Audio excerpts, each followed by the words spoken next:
بسم اللہ الرحمن الرحیم نحمدہ ونصلی ونسلم علی رسولہ الکریم اما بعد فاعوذ باللہ من الشیطان الرجیم بسم اللہ الرحمن الرحیم الف لام را کتاب احکمت آیاتہ ثم فصلت من لدن حکیم خبیر اللہ تعبدوا الا اللہ اننی لکم منہ نذیر وبشیر صدق اللہ مولانا العظیم رب اشرح لی صدری ویسر لی امری واحلل عقدۃ من لسانی یفقہوا قولی اللہم صلی علی محمد وعلی آل محمد کما صلیت علی ابراہیم وعلی آل ابراہیم انک حمید مجید اللہم بارک علی محمد وعلی آل محمد کما بارکت علی ابراہیم وعلی آل ابراہیم انک حمید مجید۔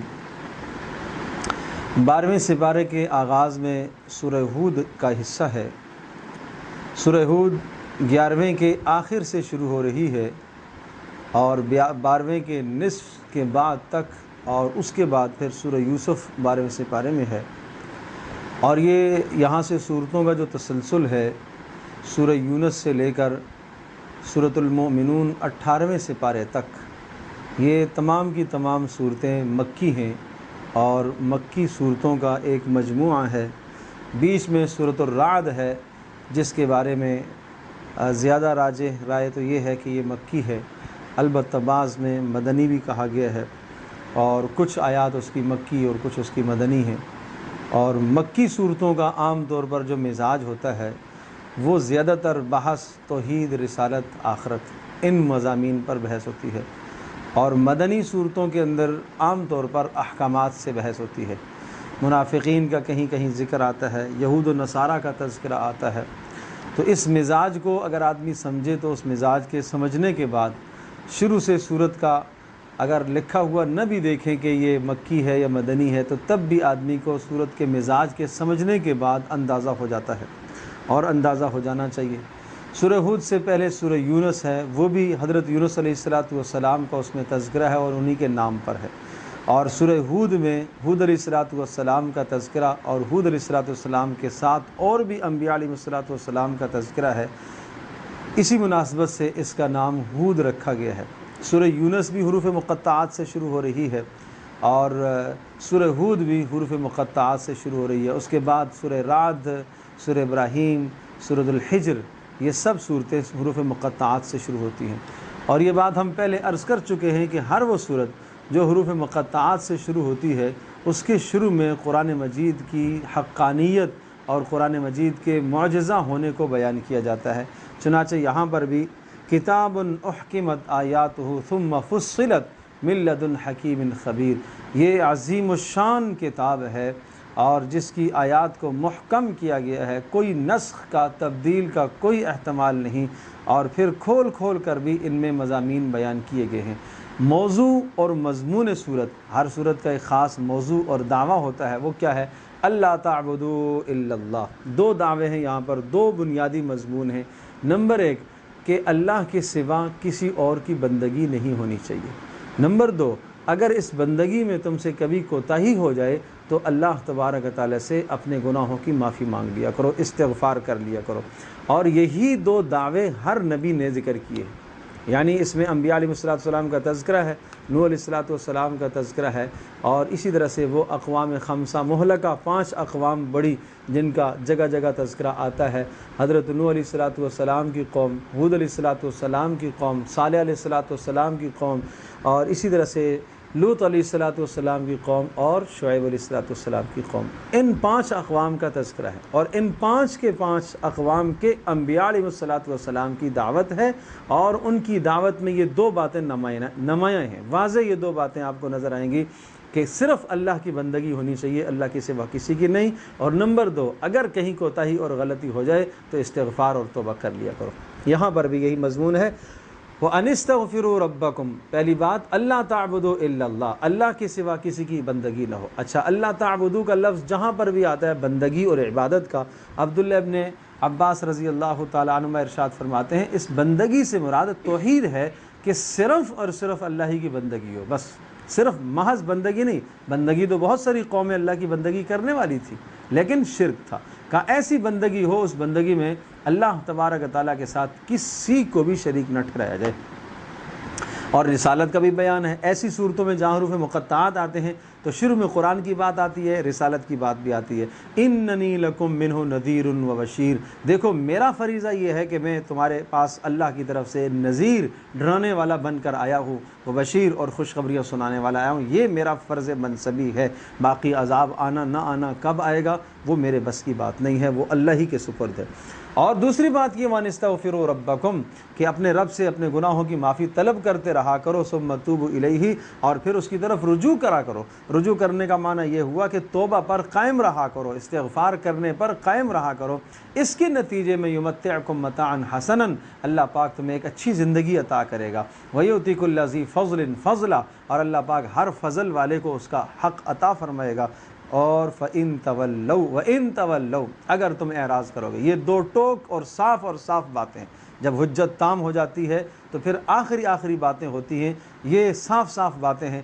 فَإِن تَوَلَّوْا، پھر بھی اگر تم منہ پھیرو گے تو یاد رکھنا، فَإِنِّي أَخَافُ عَلَيْكُمْ عَذَابَ يَوْمٍ كَبِيرٍ، مجھے ڈر لگتا ہے تمہارے خلاف اس بڑے دن کا عذاب کہیں قیامت کا نہ آ جائے۔ إِلَى اللَّهِ مَرْجِعُكُمْ، اللہ ہی کی طرف تم سب کو لوٹ کر جانا ہے، اور وہ ہر شے پر قدرت رکھنے والا ہے۔ باقی رہی اس دنیا کے اندر عبادت اور بندگی تم کرو گے تو یہ عبادت اور بندگی کرنے کی وجہ سے تمہارے دل میں خیال آئے گا کہ ہم بندگی مشغول ہوں گے تو روزی کا کیا ہوگا۔ وَمَا مِن دَابَّةٍ فِي الْأَرْضِ إِلَّا عَلَى اللَّهِ رِزْقُهَا، اللہ تبارک و تعالیٰ نے زمین میں جتنے بھی چوپائے، جتنے بھی جاندار اللہ پاک نے پیدا فرمائے ہیں، سب کی روزی کی ذمہ داری اللہ پاک نے خود لے رکھی ہے۔ ہاں، اللہ پاک نے آپ کے لیے اسباب بنائے، وہ اللہ وہ ذات ہے جو آسمان کا مالک ہے اور عرش کا مالک ہے، اور اسی طرح سے کائنات کے وجود میں آنے سے پہلے بھی اللہ تبارک و تعالیٰ کی قدرت، اللہ کا علم، اللہ کی یہ صفات اسی طرح سے تھی، اور کائنات جب ختم ہو جائے گی اور معدوم ہو جائے گی تو تب بھی اللہ تبارک و تعالیٰ کی قدرت، اللہ کی صفات، اللہ کا علم، اللہ تبارک و تعالیٰ کی تمام صفات اسی طرح سے برقرار ہے۔ انسان کے حوالے سے ایک شکوہ اور گلہ ذکر کیا کہ اگر ہم اس کو رحمت دیتے ہیں تو بڑا خوش ہو جاتا ہے، اور جیسے ہی رحمت ذرا سی بدل جاتی ہے تکلیف میں تو یہ انہو لیئوس کفور، مایوس ہو جاتا ہے، ناشکرہ بن جاتا ہے۔ اور وَلَئِنْ أَذَقْنَاهُ النَّعْمَاءَ بَعْدَ ضَرَّاءَ مَسَّتْهُ لَيَقُولَنَّ ذَهَبَ السَّيِّئَاتُ عَنِّي إِنَّهُ لَفَرِحٌ فَخُورٌ، تکلیف کے بعد جب پھر اللہ پاک رحمت اور راحت کا سامان لے کے آتا ہے تو پھر یہ اترانے لگتا ہے، کفر کرنے لگتا ہے۔ یہ وہ اعمال ہیں جو اس کو شرک کی طرف لے کے جانے والے ہیں۔ اور پھر ایک قرآن کا چیلنج ہے، ام یقولون افترا، یہ کہتے ہیں کہ جناب اپنی طرف سے گڑا ہے۔ یہ پیچھے بھی آیا ہے چیلنج، پیچھے ایک سورت کا چیلنج تھا سورہ یونس کے اندر، یہاں قل فاتوا بعشر سور مثلہ، 10 آیات مثال لے کے آؤ۔ تو یہ صورت پہلے کی نازل ہوئی ہے، اس لیے کہا کہ 10 مثالیں، 10 صورتیں لے آؤ، اور اگر اکیلے نہیں لا سکتے ہو تو اپنے ساتھ اپنے مددگاروں کو بلا لو۔ اس کے بعد حضرت نوح علیہ السلام کا بڑی تفصیل سے تذکرہ آیا۔ اچھا، پچھلی جو صورت تھی سورہ یونس اور یہ سورہ ہود، سورہ یونس کے اندر حضرت نوح علیہ السلام کا تذکرہ بہت اجمال کے ساتھ تھا، اور وہاں حضرت موسیٰ علیہ السلام کا تذکرہ قدر تفصیلی تھا۔ یہاں اس کا بالکل الٹ ہے، یہاں حضرت نوح علیہ السلام کا قصہ بڑی تفصیل سے آیا ہے، اور موسیٰ علیہ السلام کا ذکر بڑا اجمال کے ساتھ آیا ہے۔ تو حضرت نوح علیہ السلام کی دعوت، وہی جو میں نے پہلے شروع میں بات عرض کی ہے کہ اس صورت کا جو خاص موضوع ہے، اللہ کے سوا کسی کی بندگی نہیں ہونی چاہیے، اور اگر گناہ ہو جائے تو استغفار کر لیا کرو۔ دیکھو نوح علیہ السلام نے کیا دعوت دی، اللہ تعبدوا الا اللہ، وہی بات رسالت کی، انی لکم نذیر مبین، میں اللہ کی طرف سے ڈرانے والا ہوں۔ اللہ تعبدوا الا اللہ، اللہ کے سوا کسی کی بندگی نہیں ہونی چاہیے۔ انی اخاف علیکم عذاب یوم علیم، اور میں تمہارے حوالے سے بہت ڈر رکھتا ہوں دردناک دن کے عذاب کا۔ اب قوم کے آگے کیا جوابات تھے، اعتراضات کیا تھے۔ پہلا اعتراض، ما نراک الا بشرا مثلنا، ہماری طرح کہ آپ انسان ہیں، ہمارے اور آپ میں کیا کمال ہے، آپ رسول بن کے آئے، ہم نہیں مانتے۔ نمبر 2، وما نراک اتبعک الا الذین هم اراذلنا بادی الرأی، آپ کے ماننے والے بہت گھٹیا رائے رکھنے والے لوگ ہیں، کوئی مضبوط لوگ نہیں ہیں۔ نمبر 3، وما نرا لکم علینا من فضل، آپ کو ہمارے اوپر کیا فضیلت حاصل ہے، مال و اسباب آپ کے پاس نہیں ہے، خاندان آپ کا نہیں ہے، جو خاندان آپ کا ہے اتنا ہمیں بھی ہے۔ قال یا قوم ارایتم ان کنت علی بینۃ من ربی، بڑے شاندار جواب دیے نوح علیہ السلام نے کہ میں اللہ کی طرف سے ایک دلیل پر ہوں، ایک پیغام لے کر آیا ہوں، اور یہ دلیل کی طرف سے تمہاری آنکھیں کیوں اندھی ہو گئی ہیں؟ یاد رکھنا میں اس دلیل کو، اس پیغام کو تمہارے اوپر تھوپتا نہیں ہوں، یہ میرا کام نہیں ہے، میں تمہارے سامنے اللہ کا پیغام سناتا ہوں اور میں تم سے کسی قسم کے اجر کا مطالبہ نہیں کرتا، اور تمہارا یہ کہنا کہ میرے ماننے والے بہت گھٹیا لوگ ہیں، بادی الرائے ہے اور ان کی کوئی حیثیت نہیں ہے معاشرے میں، تو وہ تمہارے نزدیک گری ہوئی رائے رکھنے والے ہیں، اللہ کے نزدیک بلند مقام پانے والے ہیں، ان کو میں اپنے پاس سے دور نہیں کر سکتا۔ اچھا پھر وَيَا قَوْمِ مَن يَنصُرُنِي مِنَ اللَّهِ، اے میری قوم اگر میں ان کو دور کر دوں تو کون میری مدد کرے گا؟ یہ کیسی باتیں تم کرتے ہو؟ ہمیشہ ہر سرمایہ دار طبقے کی یہی کوشش رہی کہ نبیوں کے پاس رہنے والے جو لوگ ہیں غریب غربا، ان کو دور کر دیا جائے، ان کے ساتھ ہمارا مزاج نہیں ملتا، ہم ان کے ساتھ نہیں مل کھاتے، ہم نہیں بیٹھ سکتے۔ اچھا عذاب کب آئے گا؟ وَلَا أَقُولُ لَكُمْ عِنْدِي خَزَائِنُ اللَّهِ، میرے پاس اللہ کی رحمت کے خزانے ہیں نہیں، اللہ نے ان کو ہدایت دی تمہیں نہیں دی، میرے پاس خزانے نہیں ہیں ہدایت کے کہ میں ہدایت تمہیں دے سکوں، اور نہ میں تم سے یہ کہتا ہوں کہ میں کوئی فرشتہ ہوں، میں ایک انسان ہوں، جیسے تم نے کہا نا کہ تمہیں ہمارے اوپر کیا فضیلت ہے، تو بھی انسان ہے ہم بھی انسان ہیں، تو بھائی میں نے کون سا کہا کہ میں فرشتہ ہوں؟ رسول تو انسان ہی آیا کرتا ہے۔ وَلَا أَقُولُ الَّذِينَ تَزْدَرِي أَعْيُنُكُمْ لَن يُؤْتِيَهُمُ اللَّهُ خَيْرًا، اور جن لوگوں کے حوالے سے تمہارے ذہن میں رائے خراب ہے اور تم یہ سمجھتے ہو کہ بہت گھٹیا لوگ ہیں، تو اللہ تبارک تعالیٰ اگر ان کو کوئی خیر عطا کرے تو میں اس خیر کو نہیں روک سکتا، ان کو اللہ دے رہا ہے، ان کو اللہ ہدایت دے رہا ہے، اور اللہ تبارک تعالیٰ خوب جانتا ہے کہ کون ہدایت کا مستحق ہے۔ جب یہ ساری باتیں ہو گئیں تو نوح علیہ السلام سے کہنے لگے، اے نوح بہت جھگڑ لیا، ہمارے اور آپ کے درمیان میں بڑے جھگڑے ہو گئے، اب فاتنا بما تعدنا ان کنت من الصادقین، لے عذاب۔ اور اللہ کی طرف سے وحی ہوئی نوح علیہ السلام کو، نوح علیہ السلام نے کہا انما یاتیکم بہ اللہ، عذاب تو اللہ لائے گا، میرے بس کی بات نہیں ہے، میری نصیحتیں اب اگر تمہیں فائدہ نہیں دے رہی ہیں اور اب تمہارے لیے ہدایت ممکن نہیں ہے تو پھر اللہ پاک سے یہ دعا مانگی، وَأُوحِيَ إِلَىٰ نُوحٍ أَنَّهُ لَن يُؤْمِنَ مِن قَوْمِكَ إِلَّا مَن قَدْ آمَنَ، اے نوح جو ایمان لا چکے اب باقی ایمان نہیں لائیں گے۔ نوح علیہ السلام نے ان کے خلاف بد دعا فرمائی، اللہ پاک کی طرف سے حکم ہوا کشتی بناؤ، اور انہوں نے اس کشتی کو بنایا، اور جب بھی یہ کشتی کے پاس سے گزرتے استہزاء کرتے، مذاق اڑاتے، بالآخر اللہ تبارک تعالیٰ کی طرف سے عذاب کا فیصلہ ہوا اور زمین کے چپے چپے سے پانی نکلا، آسمان سے بھی پانی برسا، اور پوری کی پوری دھرتی پانی سے بھر گئی، جہاں جہاں ان کی آبادی تھی وہاں طوفان آیا، اور وہ طوفان بھی کوئی ہلکا طوفان نہیں، اتنا بلند طوفان کہ جو پہاڑوں تک جا رہا ہے اور پانی پہاڑوں کو چھو رہا ہے۔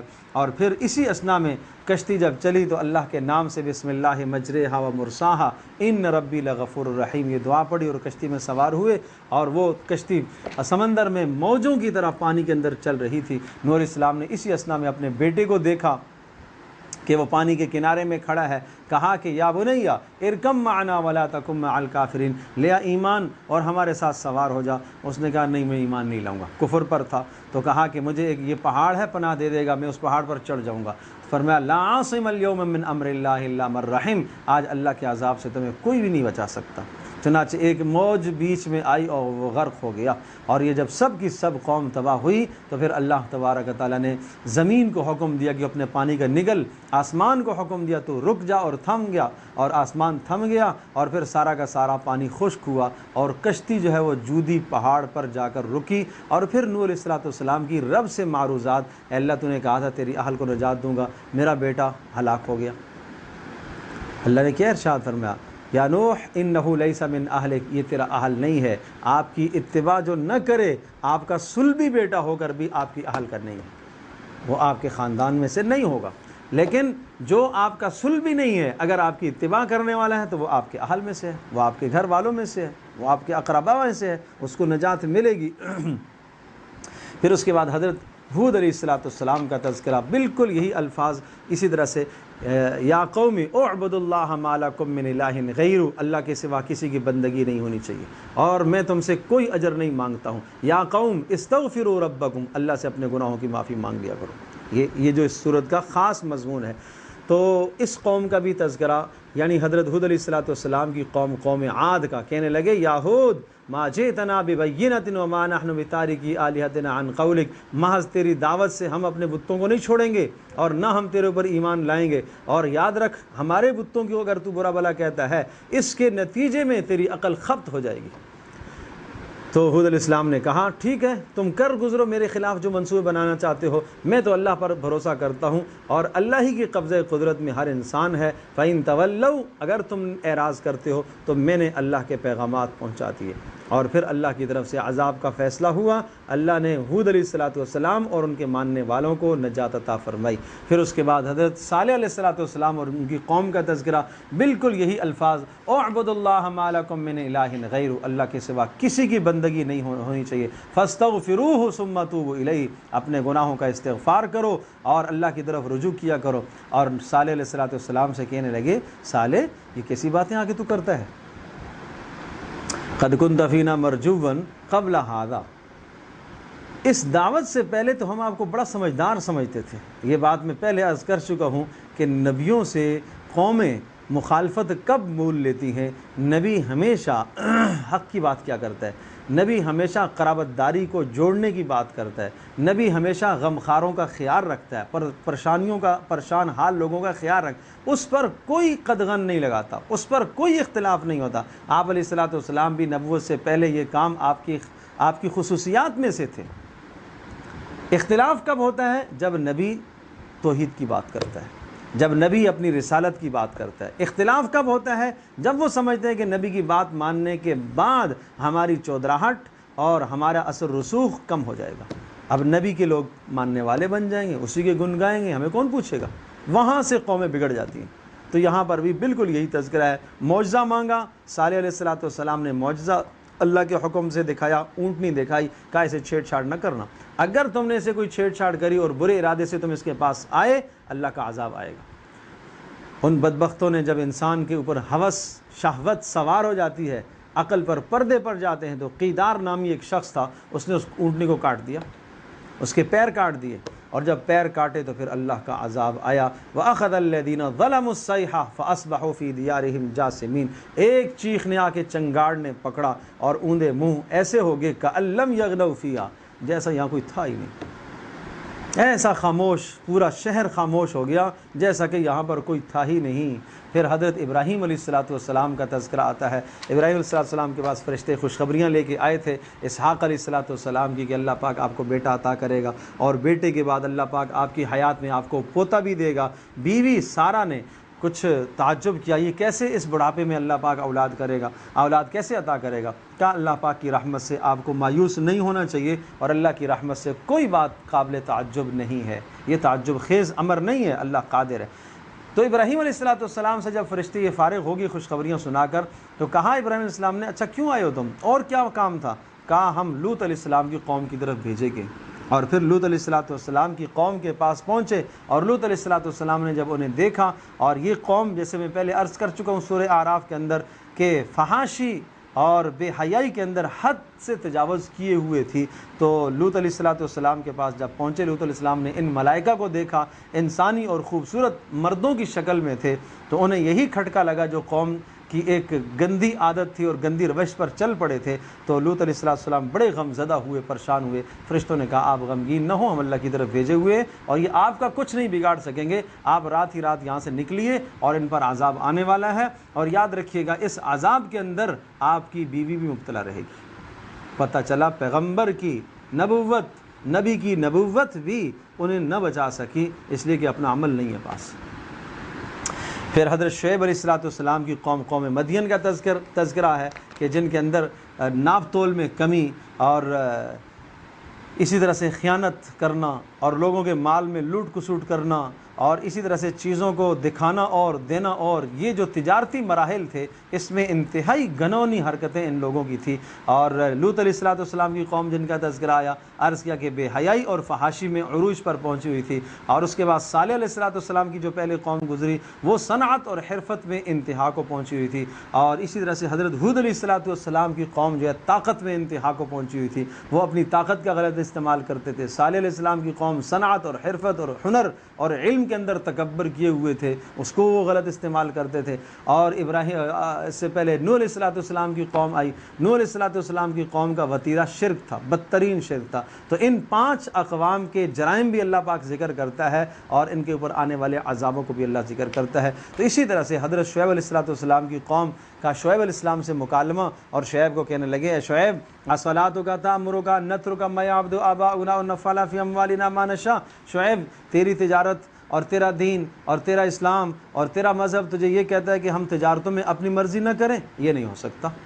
انک لانت الحلیم الرشید، ہر قوم نے نبی کو یہ کہا۔ اس دعوت سے پہلے تو بڑے ہونہار تم سمجھے جاتے تھے، یہ کیا ہو گیا؟ حالانکہ نبوت کے بعد عقل میں کمال آتا ہے، نبوت کے بعد نبی کے علم میں کمال آتا ہے، نبوت کے بعد نبی کے کلام میں کمال آتا ہے، ہر چیز میں کمال آ جاتا ہے، لیکن قوم کیا کہتی ہے کہ یہ کیا ہو گیا، پہلے تو اچھا تھا۔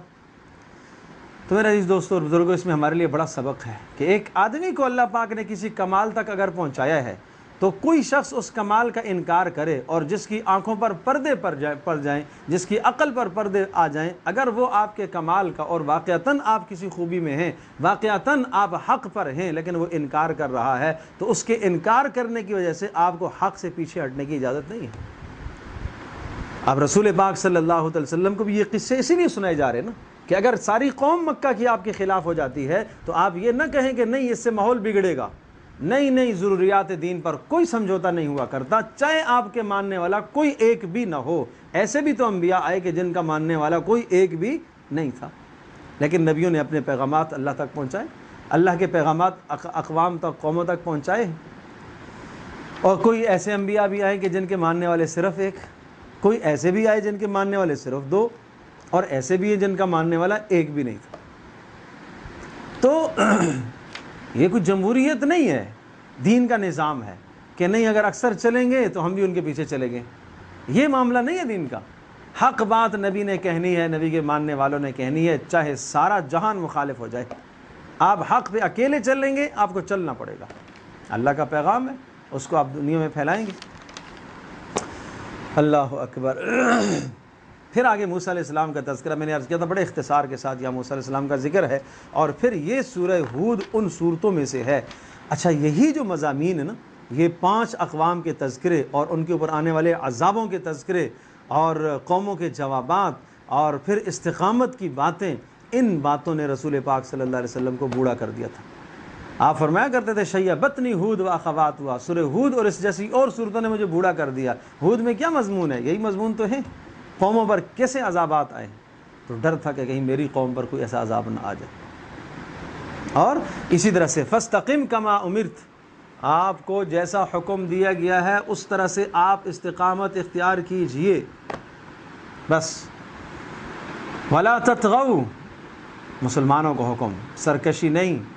ولا ترکنوا الی الذین ظلموا فتمسکم النار، ظالم، کافر، مشرک، یہود، نصاراں، جو تمہارے نبی کے، تمہارے رب کے دشمن، ان اقوام کی طرف ذرہ سا میلان بھی نہیں کرنا، حسرت کی نگاہ سے بھی مت دیکھنا، ان کی تہذیب کو نبی کی تہذیب سے اچھا مت سمجھنا، ان کی ثقافت کو نبی کی ثقافت سے اچھا مت سمجھنا، ان کے رہن سہن کو نبی کی زندگی سے اچھا مت سمجھنا، ان کے نظریات کو قرآن و حدیث کے نظریات سے اچھا مت سمجھنا، ان کی تجارت کو، ان کے معاملات کو، ان کی معاشرتی زندگی کو، زندگی کے کسی بھی رخ کو اگر تم نے مسلمان اسلامی زندگی سے اچھا اور بہتر سمجھا تو اللہ کا عذاب تمہارے پر آئے گا۔ ذرا سا میلان بھی برداشت نہیں ہے، ذرا سا میلان بھی برداشت نہیں ہے۔ کیسی بات کرتے ہو؟ توحید ایک ایسا امر ہے، رسالت ایک ایسا امر ہے، ضروریات دین ایک ایسی چیز ہے۔ آج ہم کہتے ہیں کہ دنیا بھی راضی، رب بھی راضی، دونوں چیزیں نہ۔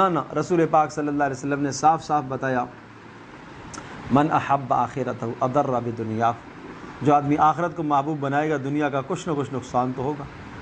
او من احب دنیا ہو اضر بآخرتہ، اور جو شخص دنیا سے محبت رکھے گا اس کی آخرت کا کچھ نہ کچھ نقصان ہوگا۔ اب یہ تمہارے اوپر ہے، فآثروا ما یبقى علی ما یفنا، کہ تم یہ کرو کہ اس باقی آخرت کو دنیا کی فانی ہونے والی چیزوں پر تو ترجیح دیا کرو نا۔ جب دونوں کا ٹکراؤ آ جائے تو کم از کم آخرت کو ترجیح دے دیا کرو۔ اس کے بعد سورہ یوسف ہے۔ سورہ یوسف بڑی عجیب صورت ہے. سورہ یوسف، سورہ طٰہٰ اور سورہ قصص، یہ تین صورتیں اس طرح سے ایک طرح کی ہیں آپس میں کہ ان تینوں میں زیادہ تر جو بیان ہے وہ ایک شخص کی کردار کو بیان کیا گیا ہے. یوسف حضرت یوسف علیہ السلام کے کردار کو بیان کرتی ہے. قصص اور طٰہٰ ان دونوں میں موسیٰ علیہ السلام کا کردار ہے. اچھا، ایک ہوتا ہے انباء الرسل، نبیوں کی خبریں، جیسے یہ پیچھے آ گئی، یہ انباء الرسل کہلاتی ہیں کہ 5 اقوام بڑی بڑی جو گزری اور ان اقوام کے انبیاء کے ساتھ مکالمات، اور وہ مکالمات کے جو تذکرے آپ کے سامنے آئے ان کو انباء الرسل کہا جاتا ہے. انباء کہتے ہیں بڑی خبروں کو، اور یہ جو آگے آنے والا ہے اس کو کہتے ہیں قصص، قصص الانبیاء، ذاتی کردار، نبیوں کا ذاتی کردار. اب یہاں حضرت یوسف علیہ السلام کا یہ تذکرہ نہیں ہے کہ قوم کے ساتھ انہوں نے کیا سوال جواب ہوئے، قوم کو آپ نے کیا دعوت دی، نہیں، ایک شخص کا ذاتی کردار کیا ہونا چاہیے، انفرادی کردار کیا ہونا چاہیے، نجی کردار کیا ہونا چاہیے. کس کو آدمی نمونہ بنائے؟ نبیوں کی زندگی تمہارے لیے نمونہ ہے. جیسے نبیوں کی زندگی قوموں کے لیے رہنمائی ہے، فرد واحد کے لیے بھی یہ رہنمائی ہے. تو اس رہنمائی کو سمجھانے کے لیے حضرت یوسف علیہ السلام کا کردار بیان کیا گیا. کیا عجیب کردار تھا، کیسے کردار کے مالک تھے، اور یہ سمجھایا گیا کہ ایک ادنا سے ادنا مقام سے انسان اٹھ کر ترقی اور بلندی کے عروج تک فرد واحد جب پہنچتا ہے، چلو ٹھیک ہے آپ کہیں گے ہم بحیثیت قوم نہیں اوپر جا سکتے، تو بھائی بحیثیت فرد تو اوپر جا سکتے ہو. دنیا اور آخرت کی ترقیاں تمہارے قدم چومیں، یہ تو تم کر سکتے ہو. یوسف علیہ السلام کا تذکرہ تو دیکھو. اور رسول پاک صلی اللہ علیہ وسلم پر یہ اس وقت صورت نازل ہوئی تھی کہ جب آپ علیہ السلام سے مشرکین نے یہود کے ایما اور اشارے پر یہ سوال کیا تھا کہ یہ بنی اسرائیل قوم جو شام میں آباد تھے اور وہاں سے یہ مصر میں کب کیسے منتقل ہوئے، تو اس کے سوال کے جواب میں یہ صورت آئی اور پورا یوسف علیہ السلام کا پھر تذکرہ آیا. پھر یہ صورت ساتھ یہ بیان کرتی ہے کہ ایک ابتدائی، میں نے عرض کیا کہ ابتدا سے لے کر عروج تک آدمی کیسے پہنچتا ہے، کیا کیا امتحانات آتے ہیں. جو آدمی کسی بلند منصب پر پہنچتا ہے اس کو اس بلند منصب کی قیمت دینی پڑتی ہے، اور وہ قیمت ہوتی ہے مصائب. اس بلند منصب کی قیمت کیا ہے؟ مصائب، پریشانیاں، تکلیفیں، رشوت نہیں، مصائب ہیں. اب دیکھیے شخصی کردار کیسا ہونا چاہیے، ان کے تذکرے سے سنو. اذ قال یوسف لابیہ یا ابت انی رأیت 11 کوکبا، اپنے والد کے سامنے ایک خواب ذکر کیا کہ میں نے ایک بڑا شاندار عظیم الشان خواب دیکھا ہے، میں دیکھ رہا ہوں کہ 11 ستارے ہیں اور سورج اور چاند یہ سب کے سب میرے سامنے سجدہ کر رہے ہیں. والد حضرت یعقوب علیہ السلام اس غیر معمولی خواب کو سمجھ گئے کہ یہ کسی بلندی کی طرف اشارہ ہے، کوئی بہت بلند مقام ملنے والا ہے. اب آپ اندازہ کیجئے کہ وہ بلند مقام یہ نہیں کہ آج خواب دیکھا کل بلندی پر پہنچ گئے، وہ کتنے سال لگے، کتنا طویل زمانہ لگا. یہ دنیا دارالاسباب ہے، یہ دنیا دارالاسباب ہے. کہاں اچھا بیٹا ٹھیک ہے خواب تو نے دیکھا، اپنے بھائیوں سے تذکرہ نہیں کرنا. پتہ چلا کہ حسد پیدا ہوتا ہے. آپ اپنی اچھائی کو آپ کہیں ایسی جگہ پر ذکر نہ کریں جہاں آپ کو نظر بد لگ سکتی ہے، جہاں آپ کو حسد کھا سکتا ہے، جہاں آپ کے خلاف کوئی منصوبہ بنا سکتا ہے. کیا ضرورت ہے؟ یاد رکھیے گا یہ نعمت سلب ہو جایا کرتی ہے دنیا کے اندر. جب ہم اپنی نعمت کو دوسروں کے سامنے بطور فخر کے بیان کرتے ہیں، دوسروں کو تپانے اور جلانے کے لیے بیان کرتے ہیں، ہماری نعمت ضائع ہو جاتی ہے. یہ سمجھایا گیا، یہ اصول سمجھا ہے. بلندیوں پر پہنچنا ہے، جو کمالات اللہ نے دیے ہیں کمالات کو ایک وقت آنے سے پہلے مت ظاہر کرو، مت پہلے ظاہر کرو، چھپائے رکھو. مخلص ہے کسی مخلص کو بتاؤ، اپنے استاذ کو بتاؤ، اپنے شیخ کو بتاؤ، مربی کو بتاؤ، باپ کو بتاؤ، جہاں تمہیں اندیشہ ہو مت بتاؤ. لقد کان فی یوسف و اخوتہ آیات للسائلین، بڑی بلند نشانیاں ہیں یوسف علیہ السلام کے اس کردار میں. یوسف علیہ السلام کا صبر دیکھیے. برادران نے کنویں میں ڈالنے کی اسکیم بنائی، منصوبہ بنایا کہ یوسف علیہ السلام کو اپنے باپ سے دور کرنا ہے، اس لیے کہ یوسف علیہ السلام سے یعقوب علیہ السلام کو کوئی زیادہ ہی محبت ہو گئی. حقیقت یہ نہیں تھی، باپ کے لیے سارے بیٹے برابر ہیں، اور نبی عدل نہ کرے ایسا نہیں ہو سکتا. 100% عدل ہے، لیکن یہ قدرے چھوٹے تھے. ان کی والدہ کا بھی انتقال ہو گیا تھا، اور چونکہ وہ باقی بھائی جو 10 کے 10 تھے وہ ایک بیوی سے تھے، اور یوسف علیہ السلام اور ان کے چھوٹے بھائی بنیامین وہ ایک بیوی سے تھے، تو لہٰذا ان کی ماں کا انتقال ہو گیا، اور یہ تھے بھی 2 سارے چھوٹے تھے، تو اس لیے یعقوب علیہ السلام ان کو اپنے ساتھ رکھا کرتے تھے کہ کہیں ان کو کوئی نقصان نہ پہنچے۔ یہ بات بھائیوں کو بری لگتی تھی۔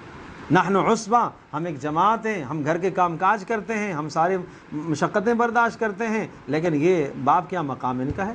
آج بھی گھر کے اندر بھائی کو بھائی سے حسد لگ جاتا ہے۔ یہ ماں باپ کی ذمہ داری ہے کہ عدل و انصاف کرے، اولادوں میں درمیانہ روی اختیار کریں، عطا میں، دینے میں، حق دینے میں برابری کریں۔ پھر بھی اگر اس کے بعد بھی حسد لگتا ہے تو آپ کم از کم بری و ذمہ ہو جائیں گے، پھر حسد لگنے کا مطلب یہ کہ وہاں پر بھی کوئی خرابی ہے، آپ اس کا موقع نہ دیں، آپ کوشش کریں کہ موقع نہ دیں۔ یہ ایک باپ کی، ایک ماں کی ذمہ داری ہے۔ خیر، عروج پر پہنچنے کی میں نے عرض کیا کہ یہ قیمت ہے۔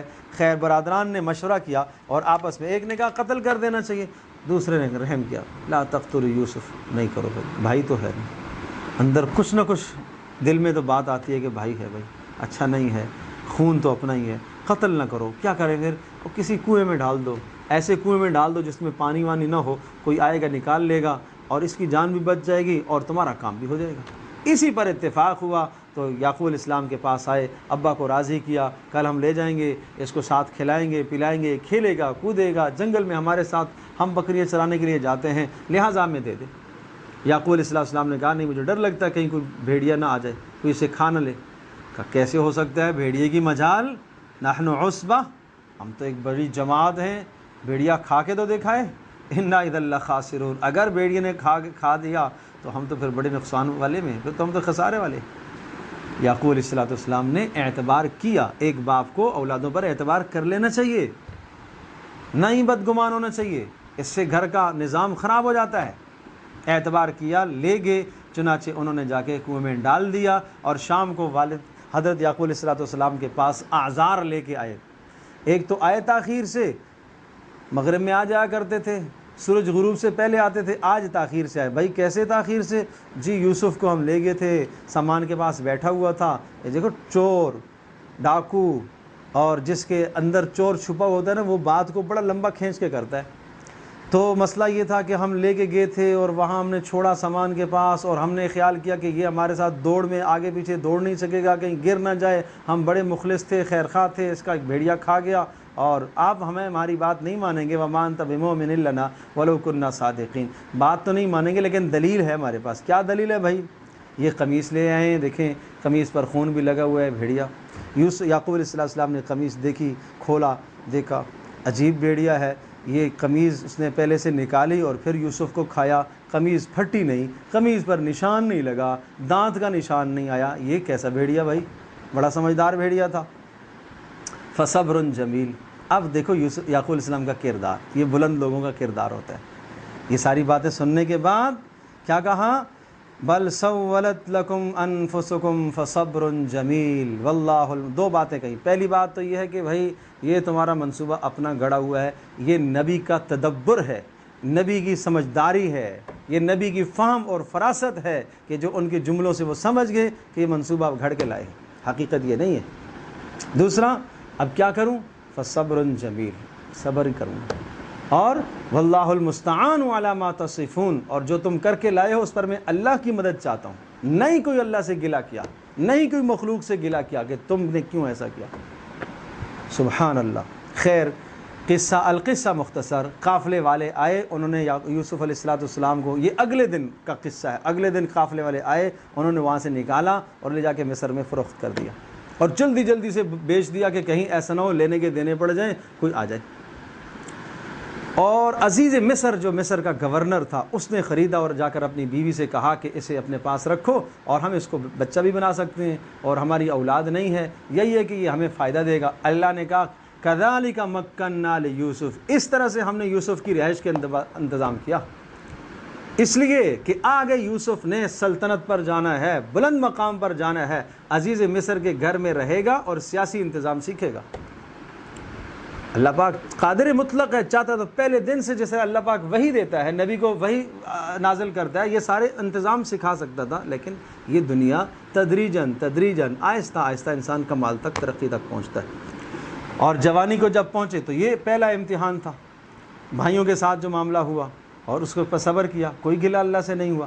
دوسرا امتحان ہوا کہ جب جوانی کو پہنچے تو عزیز مصر کے گھر کے اندر عزیز مصر کی بیوی نے بدترین حملہ کیا، عزت پر حملہ کیا۔ اب یہ بہت بڑا سبق ہے، ایک شخصی کردار کیسا ہونا چاہیے، ایک پاک دامن جوان کیسا ہونا چاہیے، ایک پاک دامن انسان کیسا ہونا چاہیے۔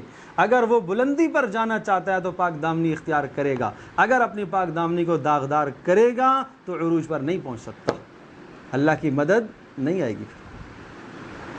تو سوچو تو صحیح، قرآن کہتا ہے وَرَاوَدَتْهُ الَّتِي هُوَ فِي بَيْتِهَا عَن نَفْسِهِ، جس کے گھر میں یوسف تھے۔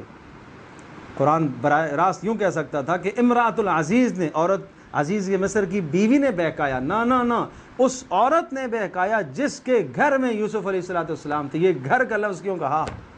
گھر والے، جس کے گھر میں آدمی رہتا ہے، جس کے گھر میں کھاتا پیتا ہے، اس کی ہر بات ماننی پڑتی ہے، تو یہ بات یوسف نے نہیں مانی، کیوں؟ اللہ کے حکم کے خلاف تھی، اس لیے یہ سمجھایا جا رہا ہے۔ اور عجیب بات، قرآن کہتا ہے وَلَقَدْ هَمَّتْ بِهِ وَهَمَّ بِهَا لَوْلَا أَن رَّأَىٰ بُرْهَانَ رَبِّهِ، اس عورت نے یوسف علیہ السلام کے ساتھ گناہ کا قصد 100% ارادہ کیا، اور یوسف علیہ السلام نے 100% اس گناہ کو دور کرنے کا ارادہ کیا۔ اور قرآن کہتا ہے عجیب الفاظ، كَذَلِكَ لِنَصْرِفَ عَنْهُ السُّوءَ وَالْفَحْشَاءَ، اس طرح سے ہم نے یوسف سے بے حیائی کو دور کیا، ورنہ یوسف تو بے حیائی سے پہلے سے بھی دور تھے۔ یہ نہیں کہا کہ یوسف کو ہم نے بے حیائی سے پیچھے ہٹایا، نہ، بے حیائی یوسف کے قریب جا رہی تھی، ہم نے بے حیائی کو پیچھے کھینچ دیا۔ یہ اعلیٰ درجہ ہے کمال کا، اس کو کہتے ہیں عصمت، اس کو کہتے ہیں پاک دامنی۔ ایسے جوان ہوا کرتے تھے، ترقی پر پہنچنے کے لیے ایسا ہونا چاہیے۔ پھر اللہ اکبر، القصہ مختصر، پھر عزیز مصر جب گھر میں آیا تو اب بات وہی ہے، چور وہی تھی، بیوی، اس نے ایک دم سے یہ جملہ بولا، کیا کہنے لگی کہ ما جزاء من اراد باہلک سوءا، جو تیرے گھر کے ساتھ برائی کا ارادہ کرے تیری بیوی کے ساتھ، اس کی سزا سوائے جیل کے کیا ہو سکتی ہے، یا دردناک اسے عذاب دیا جائے۔ یوسف علیہ السلام کیا کہتے ہیں؟ بس اتنا سا سادہ سا جملہ کہا، ہی راودتنی عن نفسی، اس نے مجھے بھسلایا ہے، یہ مجھے بہکانا چاہتی ہے۔ وشہد شاہد من اہلہا، اور ایک عزیز مصر کے ساتھ ایک آیا تھا، اس نے کہا بھائی صاف سی بات ہے، قمیص دیکھو کرتا کہاں سے پھٹا ہے، یوسف کا کرتا چیک کرو کہاں سے پھٹا ہوا ہے، ان کان قمیصہ قد من قبل فصدقت وہو من الکاذبین، اگر سامنے سے پیراہن پھٹا ہوا ہے یوسف کا تو یہ عورت سچ کہہ رہی ہے، مطلب ہے کہ گناہ کے ارادے سے قریب آئی ہے، اور یوسف اس کے قریب آیا ہے اور اس نے اس کے کرتے کو کھینچا اور وہ پھٹ گیا۔ اور وَإِن كَانَ قَمِيصُهُ قُدَّ مِن دُبُرٍ، اور اگر پیچھے سے پیراہن پھٹا ہوا ہے، کرتا پھٹا ہوا ہے پیچھے سے، تو سمجھ لو یہ بھاگ رہا ہوا ہوگا، گناہ سے بچ رہا ہوگا، اور پیچھے سے اس نے کھینچا ہوگا اس کو۔ فَلَمَّا رَأَىٰ قَمِيصَهُ قُدَّ مِن دُبُرٍ، جب قمیص دیکھی گئی تو پیچھے سے پھٹی ہوئی ہے، قَالَ إِنَّهُ مِن كَيْدِكُنَّ، عزیز مصر نے اپنی بیوی سے کہا یہ تیرا فراڈ ہے، یہ تیرا فراڈ ہے، إِنَّ كَيْدَكُنَّ عَظِيمٌ، اور عورتوں کا مکر بہت بڑا ہوتا ہے، إِنَّ كَيْدَ الشَّيْطَانِ كَانَ ضَعِيفًا، شیطان کا مکر بڑا کمزور، عورت کا مکر بڑا، بہت بڑا، اور شیطان کو بھی پیچھے چھوڑ دے۔ اللہ پاک حفاظت فرمائے۔ تو اس لیے حدیث پاک میں آیا گیا النساء حبائل الشیطان، شیطان شکاری جو ہوتا ہے اس کو جال چاہیے ہوتا ہے شکار کرنے کے لیے، تو جوانوں کو جب شیطان بہکاتا ہے تو کہاں سے بہکائے گا؟ جال کیا ہے؟ عورت اس کا جال ہے، اور کیا ہے؟ موسیقی اس کا منتر ہے۔ جو موسیقی سننے کا عادی ہو وہ سمجھے کہ میں نے شیطان کا منتر قبول کر لیا، اور جس کے ناجائز تعلقات ہوں تو وہ یہ سمجھے کہ شیطان کا داؤ چل گیا، اس نے جال لگایا اور اس جال میں پھنس چکا ہوں، اب گیا اس کا ایمان۔ یہ شخصی کردار ہے، یہ شخصی کردار ہے، یہ سمجھایا جا رہا ہے پیارے پیغمبر صلی اللہ علیہ وسلم کی تعلیمات۔ خبردار کوئی مرد کوئی عورت کے ساتھ تنہائی میں جمع نہ ہو، اگر دو جمع ہوں گے تو تیسرا شیطان ہوگا۔ خیر، جب اس خاتون نے دیکھا کہ میری بدنامی پورے شہر میں ڈنڈورا مچ گیا کہ امرأۃ العزیز، عزیز مصر کی بیوی، ایک بڑے گھرانے کی عورت، ایک ملکانی، اس نے کیا کیا؟ اس نے اپنے غلام پر زر خرید پر فریفتہ ہو گئی ہے، ایسی بدنامی مچنا شروع ہو گئی، ہر طرف سے آوازیں، عورتوں میں آوازیں پھیل گئیں، سب وزراء کی عورتیں یہ باتیں کہنے لگیں اور اس کو تانے دینے لگیں۔ تو یوسف علیہ السلام کو ایک جگہ اندر چھپایا اور پھر ایک دعوت ایک کمرے میں منعقد کی اور ہر ایک کے ہاتھ میں پھل بھی دیے اور چھریاں بھی دی اور سب کو بلایا۔ کچھ 40 کے لگ بھگ یا اس سے زائد عورتیں ساری جمع ہو گئی اور یوسف کو کہا ذرا سامنے آ جاؤ۔ یوسف علیہ السلام سامنے آئے، فلما رأینہ اکبرنہ وقطعن ایدیہن، جب سامنے آئے تو انہوں نے ہاتھ کاٹ دیے، بجائے یہ کہ وہ ہاتھ، وہ چھریاں ان کی پھلوں پر چلتی، وہ ہاتھوں پر چل گئی۔ ایسی مدہوش ہو گئی، مدہوش ہو جانا، حواس باختہ ہو جانا، ایسا حسن اللہ نے عطا فرمایا کہ پوری کائنات، جب حسن تقسیم ہوا تو پوری کائنات کو آدھا حسن اور آدھا حسن یوسف علیہ السلام کو ملا۔ کیا حسن اللہ نے دیا تھا، کیا خوبصورتی اللہ نے دی تھی۔ اس سب کے باوجود دیکھو حسن کے ساتھ بھی آدمی کمال تک پہنچ سکتا ہے۔ کیسے کمال کو پہنچے؟ ان ھذا الا ملک کریم، کہنے لگی یہ تو کوئی فرشتہ لگتا ہے، سب نے بیک زبان ہو کر کہا یہ فرشتہ ہے۔ اب پہلے ایک اکیلی عزیز مصر کی بیوی بہکا رہی تھی، اب سب مل کر بہکانے لگی، یوسف مان لے اس کی بات، یوسف مان لے، ہر کوئی اپنی طرف دعوت دے رہی ہے، اپنی طرف دعوت دے رہی ہے۔ اللہ اکبر، دو مشکلیں آ گئیں، یا جیل یا گناہ ہے، یا جیل یا گناہ ہے۔ جیل میں پھانسی بھی ہو سکتی ہے، جیل میں عمر بھر قید بھی ہو سکتی ہے، جیل میں پٹائی بھی ہو سکتی ہے، جیل تو جیل ہے۔ یا گناہ ہے یا جیل ہے، کیا اختیار کرو گے؟ جیل اختیار کروں گا۔ یہ ایک پاک دامن انسان کا کردار ہوتا ہے، اس کو کہتے ہیں احون البلیتین۔ جب دو مصیبتوں میں انسان گرفتار ہو جائے تو ان میں سے ہلکی والی مصیبت کو اختیار کر لیں۔ تو ایماندار آدمی کے نزدیک ہلکی مصیبت جیل میں جانا ہے، گناہ کرنا ہلکی مصیبت نہیں ہے، بڑی مصیبت ہے۔ وہ ایک عارضی لذت تو ہے، لیکن اس کے بعد اپنے پروردگار کو ناراض کرنا بہت بہت بڑی مصیبت ہے، وہ کوئی ہلکی مصیبت نہیں ہے۔ اس کے بدلے میں آخرت کا عذاب مول لینا کوئی ہلکی مصیبت نہیں ہے، بڑی مصیبت ہے۔ اس لیے یوسف علیہ السلام نے جیل جانے کو پسند کیا، چنانچہ جیل بھیج دیے گئے، اس الزام سے بچنے کے لیے جیل میں بھیج دیے گئے۔ وَدَخَلَ مَعَ، اب جیل میں ایک اعلیٰ کردار کا مالک، اس کی جیل میں کیا محنت ہے وہ ذکر کی۔ وَدَخَلَ مَعَهُ السِّجْنَ فَتَيَّانِ، ایسا نہیں کہ مصائب میں گر گئے تو شکوے، یا اللہ میرا کیا جرم تھا، تو نے مجھے جیل میں باپ سے جدا کر دیا، کنویں میں ڈال دیا، عزیز مصر کے پاس فروخت ہوا، مجھے بیچا گیا، ایک نبی کے گھر سے پرورش پانے والا اور نبی کے گھر کا ایک بندہ، اور مجھے بیچا گیا اور پھر اس کے بعد جیل، اے اللہ میرا کیا قصور؟ نہیں، کوئی زبان پر گلا نہیں۔ جیل میں بھی جا کے اللہ کی وحدانیت، اللہ کی توحید، خواب، دو آدمی نے آگے خواب کا تذکرہ کیا تو ان کو خواب کی تعبیر بتانے سے پہلے اللہ کی طرف دعوت دی اور کہا انی ترکت ملت قوم لا یؤمنون باللہ وہم بالآخرۃ ہم کافرون، میں اس قوم کی ملت کو چھوڑ چکا ہوں جو اللہ کا انکاری ہے، میں نے اللہ پر واتبعت ملت آبائی، میں ابراہیم، اسحاق اور یعقوب کی ملت اور دین پر چلنے والا ہوں۔ اور دیکھو ہمیں زیب نہیں دیتا کہ اللہ کے ساتھ کسی کو شریک ٹھہرایا جائے، اور لوگ اس کو نہیں جانتے۔ اور اے میرے جیل کے ساتھیوں، بتاؤ کئی رب بنا دیے جائیں وہ زیادہ بہتر ہے یا ایک اللہ کو معبود بنایا جائے؟ اور یاد رکھنا اے میرے جیل کے ساتھیوں، جو تم نے خواب پوچھے تھے، جس نے یہ کہا تھا میں نے خواب میں دیکھا ہے کہ میرے سر پر روٹیوں کا ٹوکرا ایک رکھا ہوا ہے اور اس سے جو ہے پرندے کھا رہے، کہا تمہیں تو سولی پہ لٹکایا جائے گا۔ اور جس نے دیکھا تھا کہ میں بادشاہ کے لیے شراب بنا رہا ہوں، یہ آزاد ہو جائے گا۔ اب بعض مفسرین نے لکھا ایک دم سے چوکنے ہو گئے، چونک گئے، نہیں ہم نے خواب نہیں دیکھا تھا۔ وہ جس نے دیکھا تھا جس کی موت کا فیصلہ، نہیں خواب نہیں دیکھا تھا، ہم نے ویسے ہی بنایا، ہم نے فرضی بنایا تھا آپ کا امتحان لینے کے لیے۔ قضی الامر الذی فیہ تستفتیان، اب ایسا ہی ہوگا جیسا تم نے پوچھا تھا، دیکھا تھا یا نہیں دیکھا تھا۔ اس سے علماء نے لکھا ہے کہ جھوٹا خواب بھی بڑا گناہ ہے بھائی، یہ اللہ پر جھوٹ باندھنا ہے کہ مجھے اللہ نے رات کو یہ دکھایا جب کو رات میں اس نے نہیں دیکھا۔ اس لیے کہ اچھے خواب کو نبوت کا 46واں حصہ کہا گیا ہے، وحی کا 46واں حصہ کہا گیا ہے، تو جھوٹا خواب بیان کرنا بڑا جرم ہے۔ یہ لوگ اس کو شاید جرم نہیں سمجھتے جبکہ بڑا گناہ ہے۔ اس کے بعد یوسف علیہ السلام کی رہائی کے اسباب، جیل سے پیدا ہوئے رہائی کے اسباب کہ عزیز مصر نہیں، بادشاہ مصر، جو مصر کا بادشاہ تھا، سلطنت جس کے پاس تھی، اس نے ایک عجیب سا خواب دیکھا اور ایک عجیب نوعیت کا خواب تھا۔ اس نے اپنے اراکین سے پوچھا بتاؤ بھائی اس کی کیا تعبیر ہو سکتی ہے؟ کسی نے کہا ایسی فضول باتیں ہیں، اس کی کوئی تعبیر نہیں ہے۔ ایک شخص نے کہا جو نجات پا کے جیل سے رہا ہو کے آیا تھا، اس نے کہا اوہ مجھے یاد آ گئی بات، جیل میں ایک آدمی پڑا ہوا تھا، اس نے مجھے کہا بھی تھا اپنے بادشاہ کے سامنے جا کے ذکر کرنا کہ ایک بے گناہ قید میں پڑا ہوا ہے، اور بہت شاندار تعبیر بتاتا ہے، مجھے بھیجو۔